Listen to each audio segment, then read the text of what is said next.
Assalamualaikum warahmatullahi wabarakatuh. Ya, beberapa hari yang lalu viral video sholat id dari sebuah pondok pesantren yang kemudian membuat heboh karena di barisan depan atau soft depan ada wanita. Kemudian pemimpin pondok pesantren tersebut melakukan klarifikasi dengan mengatakan apa salahnya wanita, emang wanita najis nggak boleh di depan dan lain sebagainya. Kemudian mengatakan bahwa madhabnya adalah madhab Soekarno. Nah, ini sebenarnya ketidakpahaman yang luar biasa terhadap Islam. Memang Rasul pernah mengatakan al-Islamu bada'a ghoriban wa sayaudu kama bada'a ghoriban. Islam itu datang dalam keadaan terasing, kemudian akan kembali terasing seperti sebelumnya. Itu artinya Islam itu dulu aneh. Ketika datang di masyarakat Quraisy, ajarannya itu sesuatu yang aneh. Tapi kemudian seiring dengan kemenangan-kemenangan yang dicapai Rasul dan Muslimin, ketika memiliki kedaulatan di Madinah, kemudian kekuasaannya membesar sampai 2/3 bumi, itu Islam menjadi tidak asing. Islam menjadi sesuatu yang lazim. Tetapi kemudian Islam kembali terasing, yaitu hari ini setelah peradaban Islam itu runtuh, bahkan orang Islam sendiri tidak mengenal ajarannya sendiri. Itu yang kemudian disebut Islam itu terasing bahkan terhadap pemeluknya sendiri. Apa sih sebenarnya yang asing ini? Islam itu sebenarnya nanti terkait dua. Secara keilmuan Islam itu nanti ada dua bagian, soal akidah dan soal syariah. Soal akidah itu soal konsep-konsep tentang kehidupan, konsep-konsep tentang penciptaan, konsep-konsep tentang Allah, tentang Al-Quran, tentang malaikat, tentang nabi, dan lain sebagainya. Kemudian syariah itu tentang hukum-hukum. Karena namanya hidup berislam itu artinya hidup tidak hanya mempercayai akidah Islam, tetapi terikat dengan hukum-hukum yang ada di dalam Islam. Artinya kemudian kita kenal sebagai syariat Islam. Nah, madhab itu berada di wilayah ini, berada di wilayah hukum-hukum syariat Islam. Walaupun nanti juga ada ya, madhab akidah ada. Kita ini sedang membahas madhab syariah. Nah, bagaimana sih sebenarnya di dalam Islam kok bisa sampai muncul madhab-madhab tersebut?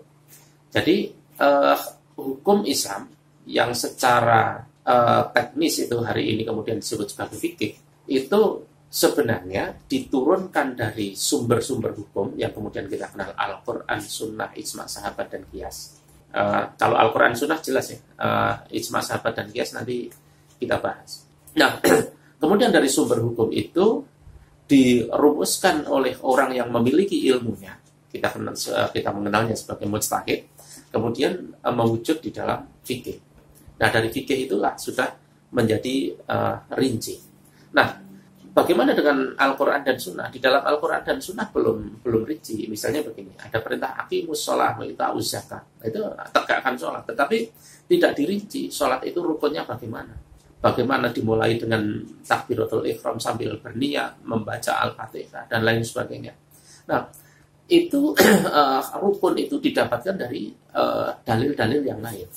Jadi satu buah amal sholat misalnya itu tidak hanya muncul dari satu dalil, tetapi dari banyak dalil, dari Al-Quran, dari Sunnah yang kemudian dikumpulkan oleh seorang mujtahid namanya, kemudian dirumuskan dalam syarat dan rukun yang kemudian kita kenal sebagai fikih. Nah, orang yang bisa melakukan perumusan itu disebut mujtahid. Perbuatannya namanya ijtihad.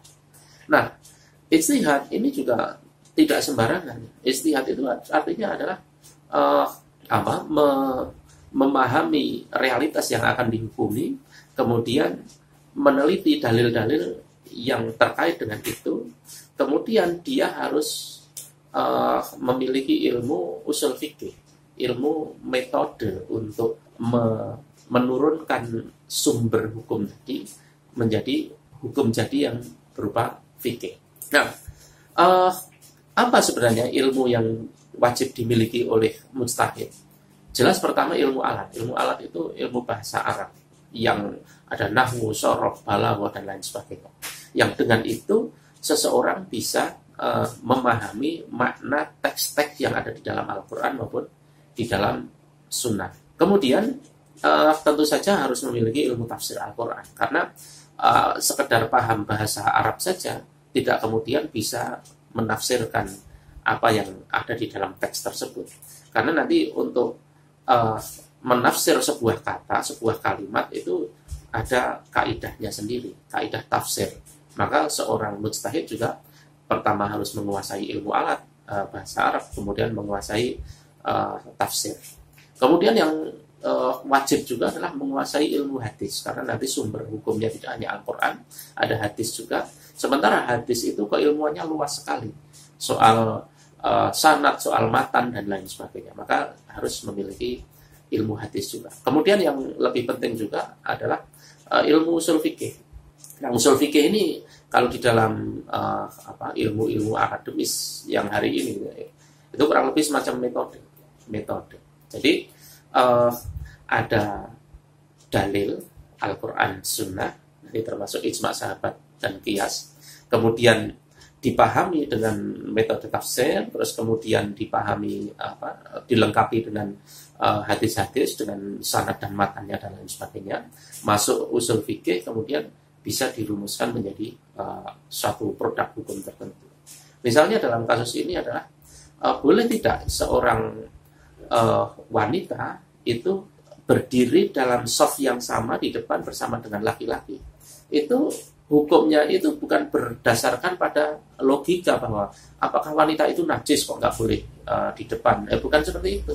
Berislam itu bukan kemudian menggunakan logika semacam itu, tetapi menggunakan dalil, karena seluruh yang kita lakukan itu di dalam panduan Allah dan Rasulnya tentu saja.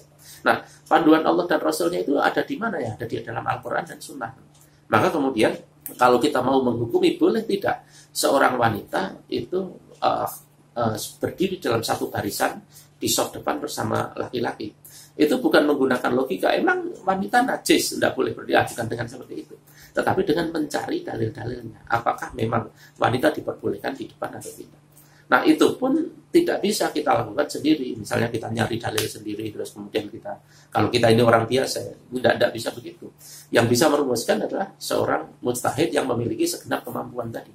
Yang itu pun hari ini tidak banyak. Ulama-ulama kita yang kita kenal hari ini, seterkenal apapun ulama kita hari ini, biasanya hanya menguasai satu bidang tertentu. Menguasai ilmu hadis misalnya, atau menguasai ilmu tafsir saja. Sementara yang lengkap ilmu tafsir dia punya, ilmu hadis dia punya, usul fikih dia punya, itu tidak banyak. Nah, orang yang bisa kemudian merumuskan dalil-dalil menjadi produk hukum fikih itu mustahil. Nah, kemudian bagaimana dengan madhab? Madhab ini soal metode, soal usul fikih tadi. Karena nanti di level tertentu seorang mujtahid itu punya kemampuan untuk merumuskan usul fikih. Nah, ini nanti mujtahid yang di level ini namanya mujtahid mutlak. Nanti mujtahid itu minimal itu ada 3. Mujtahid mutlak, mujtahid madhab, dan mujtahid masalah. Mujtahid mutlak itu mujtahid yang sampai di level bahkan usul fikihnya itu pun dia merumuskan sendiri. Seperti yang kita kenal, Maliki, Hanafi, Syafi'i, Hambali, itu semuanya mereka mujtahid mutlak. Kemudian di bawah mujtahid mutlak ada mujtahid madhab. Mujtahid madhab ini dia belum sampai level merumuskan usul fikih. Dia hanya menggunakan usul fikih dari imam madhabnya.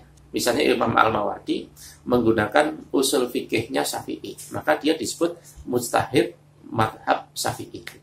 Karena dia belum sampai level bisa merumuskan usul fikih seperti halnya Syafi'i. Jadi dia hanya mengambil usul fikih yang sudah dirumuskan oleh Syafi'i, kemudian dia gunakan untuk ijtihad. Kemudian ada mujtahid masalah. Mujtahid masalah hanya menguasai bidang-bidang tertentu. Kalau mujtahid mutlak kan secara keseluruhan. Mujtahid madhab juga secara keseluruhan. Kalau mujtahid masalahnya di bidang tertentu aja. Misalnya soal muamalah, bisnis, jual beli dan sebagainya. Nah, itu level-level mujtahid. Yang mereka dimanapun levelnya itu bisa merumuskan sebuah hukum.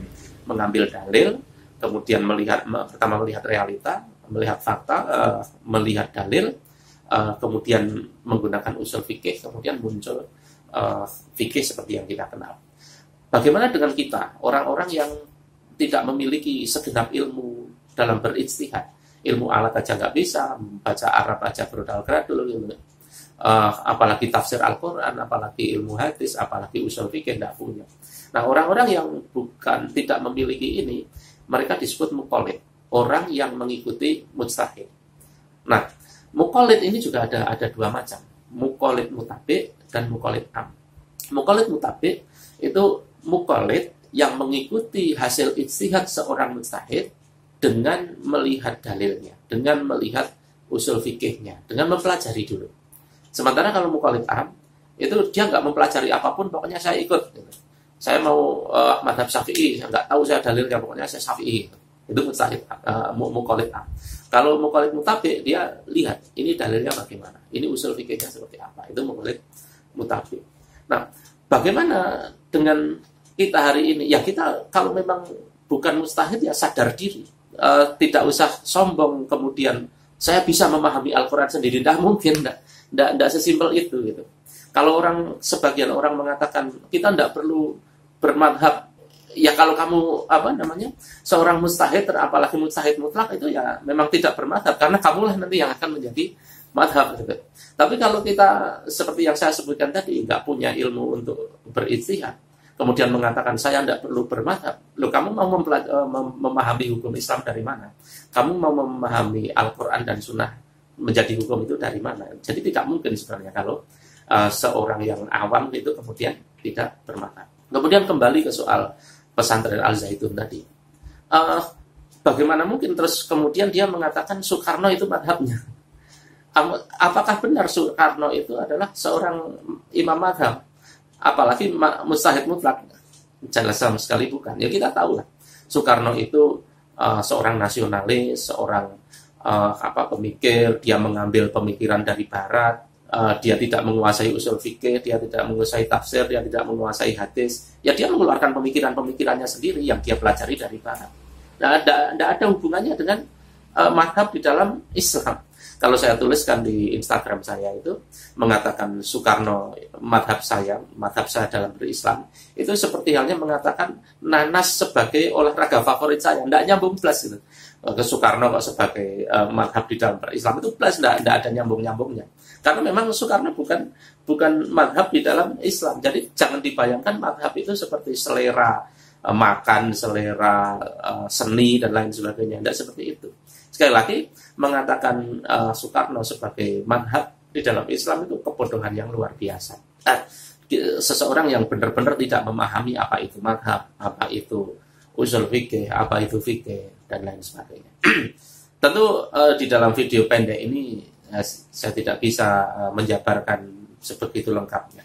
Tetapi artinya luar biasa. Ini zaman yang sangat luar biasa. Zaman kebodohan luar biasa. Orang Islam sendiri tidak paham apa itu fikih, apa itu madhab, dan akhirnya apa yang dilakukan semuanya tanpa ilmu, hanya menggunakan persangkaan-persangkaan mereka. Ini luar biasa, dan kita harus paham bahwa seluruh amal kita itu akan dihisab oleh Allah. Faman ya'mal misqala dzarratin khairan yarah. Setiap orang yang beramal kebaikan meskipun hanya sebesar zarah, sebesar kecil pun banget gitu, ya roh dia akan melihatnya, dalam artian dia akan dibalas. Faman ya'mal misqala dzarratin syarran yarah. Barang siapa beramal buruk meskipun sedikit, ya roh dia akan melihat atau dibalas dengan hal itu. Yang disebut baik atau buruk itu bukan sesuai dengan pandangan manusia, tetapi sesuai dengan syariat yang datang dari Allah. Ketika sesuai dengan syariat itu disebut baik, ketika tidak sesuai dengan syariat disebut tidak baik. Karena nanti di akhirat itu kita akan dihisab dengan itu, akan dihisab oleh Allah dengan syariat yang memang Dia turunkan, bukan dihisab dengan apapun. Maka kita harus ingat bahwa seluruh perbuatan kita akan dihisab, dan hisabnya itu dengan syariat Allah. Maka tidak mungkin teman-teman kalau kita kemudian tidak mempelajari ilmu Islam yang tadi, satu akidah, dua syariat. Sekali kita tidak mempelajari keduanya, akidah maupun syariat, walaupun akidah sudah belajar, kalau syariat belum belajar, maka sudah pasti dijamin perbuatan kita itu hanya mengikuti suka-suka kita, mengikuti dzon kita, sehingga naudzubillah min dzalik, kita tidak tahu kemudian ketika dihisab ternyata perbuatan kita sama sekali tidak sesuai yang diajarkan Allah dan Rasul. Saya pikir itu tentu saja tidak bisa menjawab semuanya, tetapi semoga minimal bisa sedikit memberi respon terhadap apa yang terjadi dalam kegaduhan kemarin. Assalamualaikum warahmatullahi wabarakatuh.